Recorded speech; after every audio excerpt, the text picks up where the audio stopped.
भैया महिंद्रा XUV 700 ने ना मतलब मार्केट में तबाही मचा दी है। इतने कम प्राइस के अंदर इतनी बड़ी गाड़ी लॉन्च कर दी है कि जो बायर वेन्यू खरीदने वाला था, सोनेट खरीदने वाला था, Nexon, XUV 300, Creta, Seltos, Kushaq, Tiguan, jeep compass, Tata safari, Tata Harrier, मतलब इतनी सारी गाड़ी जो बायर खरीदने वाला था वो अब सोचेगा यार मैं XUV 700 के ऊपर क्यों नहीं ट्राई करता एक बार, क्योंकि गाड़ी के अंदर क्या नहीं है। गाड़ी 5 सीटर है, 7 सीटर है, ऑल व्हील ड्राइव है, पेट्रोल के अंदर आती है, ऑटोमेटिक आती है, डीजल के अंदर आती है, मैनुअल भी आती है।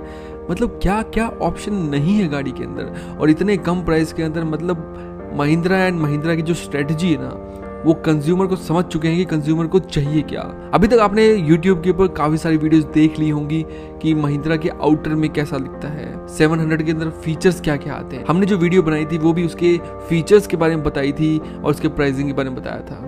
आज हम बात करने वाले हैं इसके इंटीरियर्स के बारे में, क्योंकि इंटीरियर काफ़ी क्लीन है और सबसे यूनिक बात यह है गाड़ी की कि इसमें कंज्यूमर को ध्यान में रख के उस इंटीरियर को डिज़ाइन किया है कि कंज्यूमर को एक्चुअली में चाहिए क्या। सबसे पहले इंटीरियर में जो पॉइंट ऑफ अट्रैक्शन है गाड़ी का वो है इतना बड़ा टच स्क्रीन जिसके अंदर इंफोटेनमेंट यूनिट और साथ साथ MID जो मल्टी इंफॉर्मेशन डिस्प्ले है वो पूरा का पूरा डिजिटल है AX सीरीज़ के अंदर, और एनालॉग प्लस छोटा सा स्क्रीन दिया हुआ है MX सीरीज के अंदर, क्योंकि MX सीरीज इनका बेस वेरिएंट है जिनके अंदर काफी सारी चीजें मिल जाती हैं। स्टीयरिंग के ऊपर आए तो steering leather wrapped steering wheel है और हल्का सा डी कट में दिया हुआ है।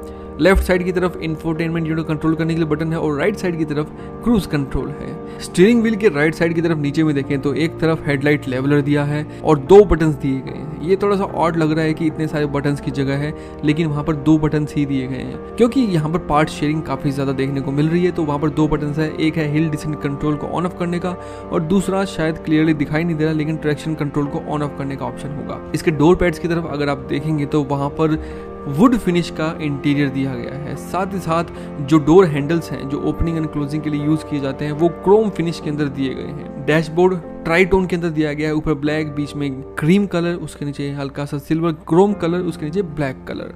अब आते हैं सेंटर कंसोल की तरफ। देखिए सेंटर कंसोल में आपको जो नॉब दिखा रहा होगा ये ड्राइव मोड्स को सिलेक्ट करने के लिए नहीं है, ये इंफोटेनमेंट यूनिट को कंट्रोल करने के लिए बटन दिया है।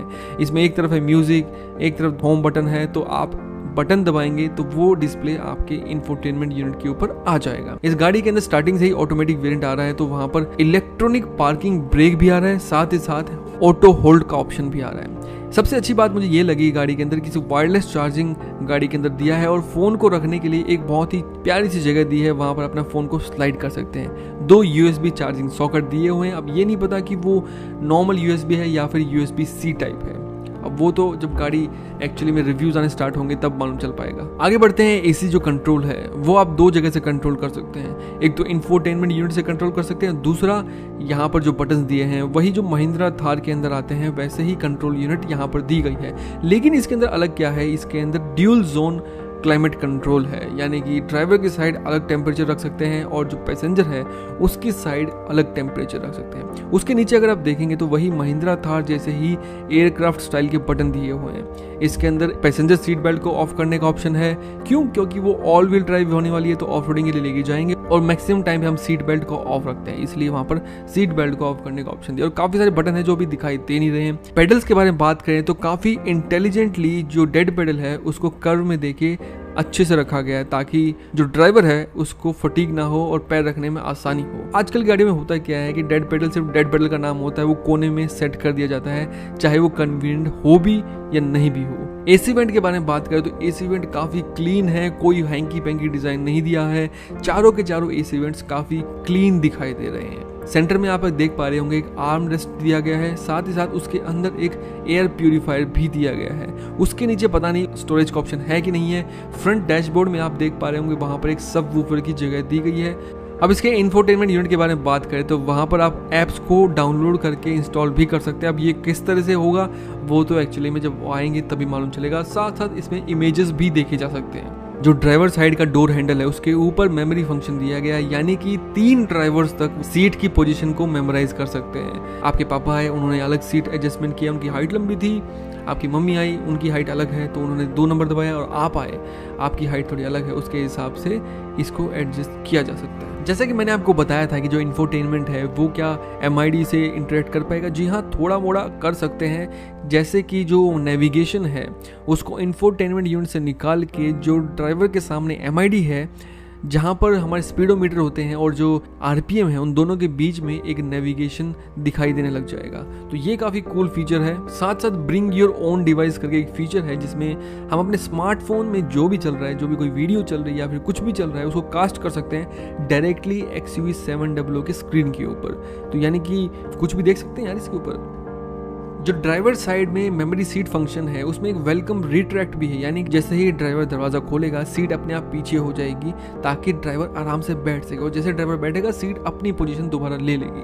बहुत सारी कंपनीज क्या करती हैं, ड्राइविंग मोड्स देती है अपनी कारों के अंदर, लेकिन महिंद्रा ने एक स्टेप और आगे ले महिंद्रा अपनी गाड़ी को एक स्टेप और आगे ले गए। उसके अंदर एक कस्टम बटन भी दिया है जिसमें कंज्यूमर अपने अकॉर्डिंगली ड्राइविंग मोड सिलेक्ट कर सकता है। जैसे कि उसको अगर पावर चाहिए तो पावर बढ़ा सकता है, या फिर माइलेज ज़्यादा चाहिए तो माइलेज भी बढ़ा सकता है। तो ऐसा फीचर मुझे लगता है कि और किसी गाड़ी के अंदर अभी तक तो नहीं आया इंडियन मार्केट के अंदर। रूफ के बारे में बात करें तो रूफ में भी 2 स्पीकर्स दिए गए हैं। सेंटर में 2 अलग अलग लाइट दी गई हैं, ड्राइवर के लिए और पैसेंजर के लिए, और एक सन ग्लास होल्डर भी दिया गया है। सनरूफ ओपन क्लोज करने के लिए बटन दिया है।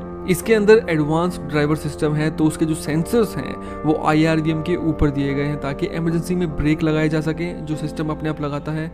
लेन असिस्ट यानी लेन को देख के रखना कि लेन चेंज तो नहीं और ऑटोमेटिकली वो चेक करता रहता है। ड्राइवर और को ड्राइवर के ऊपर लाइट्स दी गई, साथ ही साथ जो सेकंड रो है उसके ऊपर भी लाइट्स दी गई हैं। साथ साथ उसमें ग्रैब हैंडल्स भी दिए गए हैं विद कोट हैंगर के साथ। अब सेकंड रो की तरफ आते हैं तो वहां पर हमें रियर AC वेंट देखने को मिल रहे हैं और फोन होल्डर भी देखने को मिल रहा है। साथ ही साथ एक USB चार्जिंग सॉकेट दिखाई दे रहा है, जहां तक मैं देख पा रहा हूँ। फ्लैट फ्लोर है, यानी कि आपको पूरा कंफर्ट मिलने वाला है। जो बीच का पैसेंजर है उसको काफ़ी कंफर्ट मिलने वाला है। आइसोफिक्स माउंट्स के लिए जगह यहाँ नीचे दी गई है, और जो सेंटर पैसेंजर है उसके लिए लैप सीट बेल्ट दिया गया है। सेंटर में एक आर्मरेस्ट भी है जिसके अंदर कप होल्ड्स करने की जगह भी दी गई है। ये जो आप फ्लोर मैट देख रहे हैं इसके ऊपर आप एक पैटर्न देख पा रहे होंगे। वो पैटर्न क्या है, एक्चुअली में जो माउंटेन्स होते हैं, माउंटेन का अगर ड्राइंग आप देखेंगे तो माउंटेन्स की ड्राइंग कुछ इसी तरीके से दिखाई देती है। इससे कंपनी इंडिकेट कर रही है कि आप गाड़ी को कहीं पर भी लेके जा सकते हैं। जो फ्रंट सीट है उसके पीछे आप एक कटआउट देख सकते हैं ताकि जो पिछला पैसेंजर है उसके पैरों को आराम से स्पेस मिल सके। सेकेंड रो में जो हेडरेस्ट है वो एडजस्टेबल है, लेकिन जो सेंटर पैसेंजर है उसका हेडरेस्ट फिक्स है। जो 7 सीटर कॉन्फ़िगरेशन है उसमें थर्ड रो को अगर फोल्ड करेंगे तो पूरा का पूरा फोल्ड हो जाएगा और फ्लैट सरफेस बन जाएगा। डोर पैड्स की बात करें तो डोर पैड में 1 लीटर की बोतल बड़े आराम से आ जाएगी। 2 लीटर की तो बोतल शायद मुश्किल रहेगी, थोड़ी चौड़ी होती है इसलिए नहीं आ पाएगी वहाँ पर। ग्रैब हैंडल के बारे में बात करें तो grab handle piano black finish के अंदर दिया गया है। और जैसे टाटा सफारी के अंदर एक बॉस मोड था जिसमें पीछे वाले पैसेंजर आगे वाली पैसेंजर की सीट को आगे कर सकते हैं, इसके अंदर मुझे देखने में ऐसा लग रहा है कि जो को पैसेंजर की सीट है उसको हम एक बटन दबा के आगे कर सकते हैं। तो अब देखना ये बाकी है कि जब गाड़ी लॉन्च होगी इसकी वेटिंग कितनी जाने वाली, क्योंकि इतने सारे फीचर्स के साथ गाड़ी आ रही है तो ऑब्वियस सी बात है कंज्यूमर इसकी तरफ अट्रैक्ट होने वाले हैं। और सारे के सारे सेगमेंट इस जैसे मैंने आपको कहा कि सारे के सारे सेगमेंट इस गाड़ी ने हिला दिए हैं। तो देखने वाली बात होगी कि कितने बायर सब कॉम्पैक्ट SUV को छोड़ के इस एक प्रॉपर SUV की तरफ आएंगे।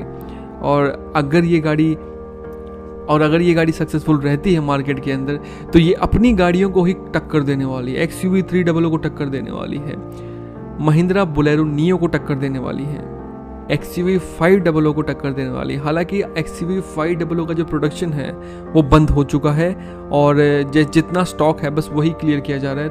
तो जितना भी स्टॉक बचा हुआ है, अगर आपको 500 पसंद आती है तो डायरेक्टली जाके खरीद लीजिए, क्योंकि स्टॉक बहुत जल्दी खत्म होने वाला है। तो आज की वीडियो यहीं पर एंड करते हैं। अगर आपको वीडियो अच्छी लगी है तो डेफिनेटली वीडियो को लाइक कीजिएगा, चैनल को सब्सक्राइब कीजिएगा। मिलते हैं आपसे नेक्स्ट वीडियो में, तब तक के लिए take care and bye bye.